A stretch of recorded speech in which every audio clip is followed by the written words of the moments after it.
masuk ke pembahasan yang pertama dengan judul Manajemen Sumber Daya dalam Konteks Global. Itu ada pengertiannya. Sedikit saya menjelaskan tentang pengertian dari manajemen sumber daya manusia internasional adalah penggunaan sumber daya internasional untuk mencapai tujuan organisasi tanpa memandang batasan geografis.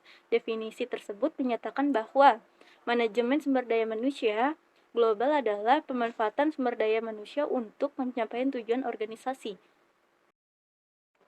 Next, ke pembahasan selanjutnya mengenai pendekatan manajemen sumber daya manusia global. Bidang manajemen sumber daya manusia global atau internasional dikarakteristikan oleh 3 pendekatan, yaitu yang pertama, manajemen sumber daya manusia global atau internasional menekankan manajemen lintas budaya, cross-cultural management, yaitu melihat perilaku manusia dalam organisasi dari perspektif internasional.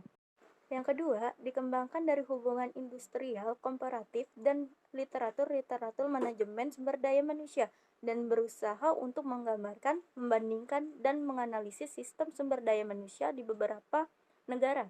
Yang ketiga, berusaha untuk memberikan fokus pada aspek manajemen sumber daya manusia di perusahaan-perusahaan multinasional.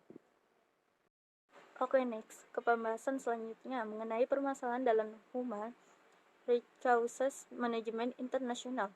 Human Resources Management Internasional melibatkan sejumlah permasalahan yang tidak muncul ketika aktivitas perusahaan hanya terbatas pada satu negara saja.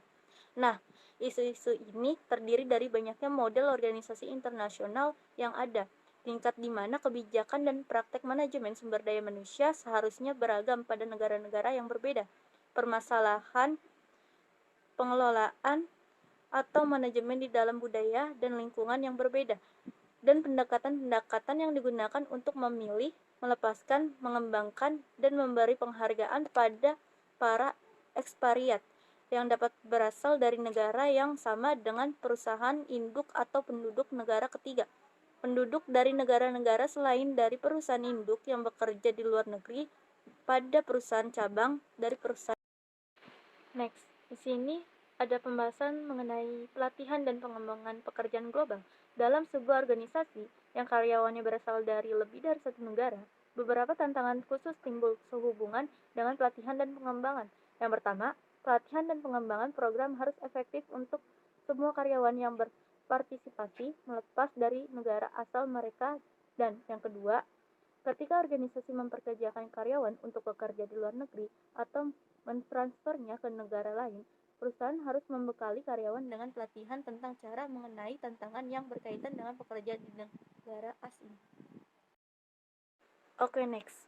Perbedaan manajemen sumber daya manusia domestik dan internasional. Perbedaan antara manajemen sumber daya manusia domestik dengan internasional adalah, yang pertama, itu ada lebih banyak fungsi dan kegiatan, yaitu untuk dapat beroperasi di lingkungan internasional, Departemen Sumber Daya Manusia harus melaksanakan sejumlah kegiatan yang mungkin tidak diperlukan dalam suatu lingkungan domestik, perpajakan internasional, relokasi, dan orientasi internasional.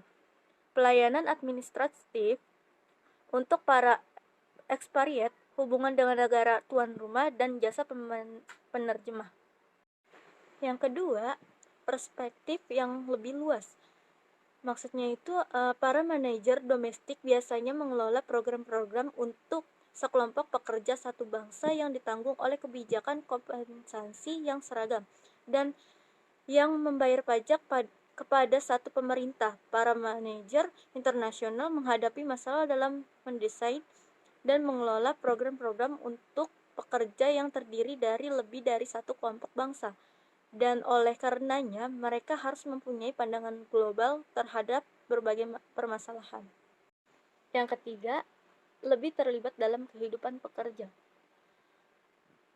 Maksudnya, tingkat keterlibatan yang lebih besar dalam kehidupan pribadi pekerja diperlukan dalam melakukan seleksi, pelatihan, dan manajemen yang efektif untuk para ekspatriat.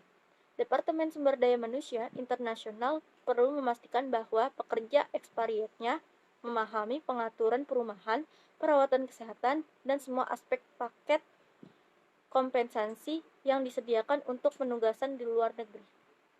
Yang keempat, tingkat resiko yang lebih besar. Itu konsekuensi kegagalan manusia dan finansial seringkali lebih besar di arena internasional daripada bisnis domestik. Misalnya, kegagalan ekspatriat, kepulangan ekspatriat dari penugasan internasional sebelum waktunya adalah problem yang berbiaya tinggi bagi perusahaan-perusahaan internasional. Aspek lainnya dari risiko ini adalah terorisme. Perusahaan-perusahaan multinasional besar sekarang ini harus mempertimbangkan elemen ini secara teratur saat merencanakan pertemuan-pertemuan dan penugasan-penugasan internasional.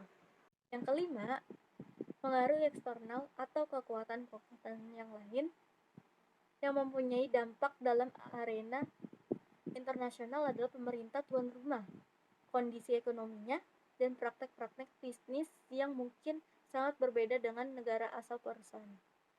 Oke, next. Materi selanjutnya mengenai jenis-jenis sumber daya manusia global. Jenis-jenis sumber daya manusia global yang merupakan hasil dari manajemen sumber daya manusia global, yaitu ada 3. Yang pertama, ekspatriat. Ekspatriat adalah seorang karyawan yang bekerja dalam sebuah operasi yang bukan merupakan warga yang berasal dari negara di mana operasi itu ditempatkan. Tetapi karyawan tersebut merupakan seorang warga yang berasal dari negara di mana kantor pusat organisasi setempat. Yang kedua, warga dari tuan rumah. Seorang warga negara tuan rumah adalah seorang karyawan yang bekerja untuk sebuah perusahaan dalam operasi yang merupakan seorang warga dari negara di mana operasi itu ditempatkan, tetapi kantor pusat perusahaan tersebut berada di negara lain. Tujuannya, karena organisasi tersebut ingin memperlihatkan dengan jelas bahwa organisasi membuat satu komitmen dengan negara tuan rumah dan bukan hanya membuka sebuah operasi luar negara. Ketiga, warga dari negara ketiga. Karyawan ini adalah seorang warga dari satu negara yang bekerja di negara kedua dan dipekerjakan oleh sebuah organisasi yang berkantor pusat negara ketiga.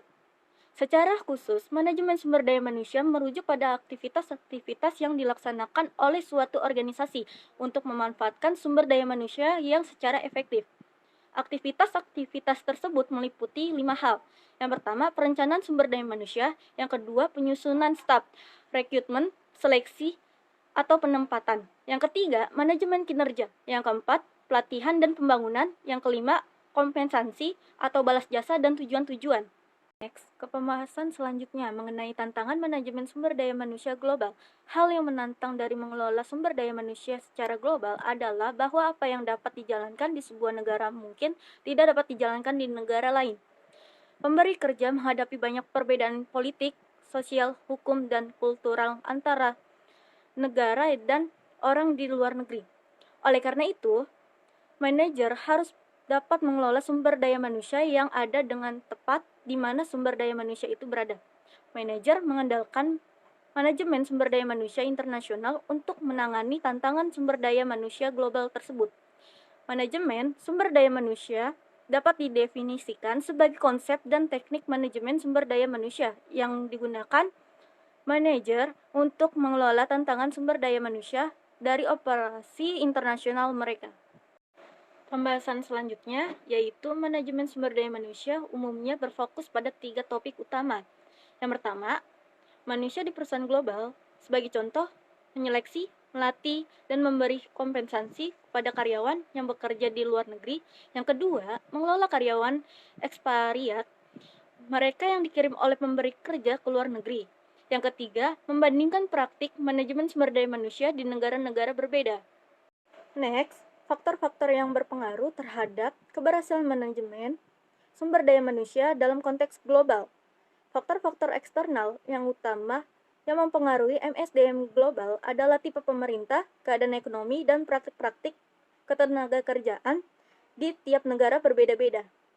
Ilustrasi sosiologis yang pertama, ada pandangan terhadap bisnis dan para manajernya. Yang kedua, pandangan terhadap wewenang dan bawahan kerjasama antar organisasi, antar bisnis, serikat pekerja, dan pemerintah. Yang ketiga, pandangan terhadap prestasi. Yang keempat, struktur kelas dan mobilitas individu.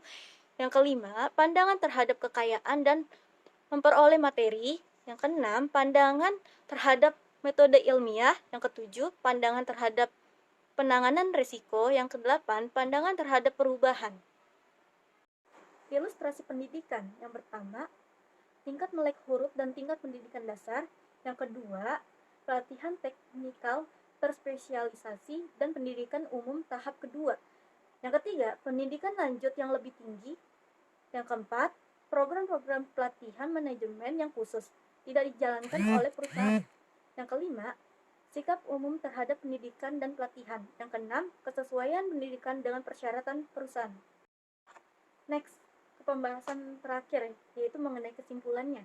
Manajemen sumber daya manusia global atau internasional adalah penggunaan sumber daya manusia internasional untuk mencapai tujuan organisasi tanpa memandang batas geografis.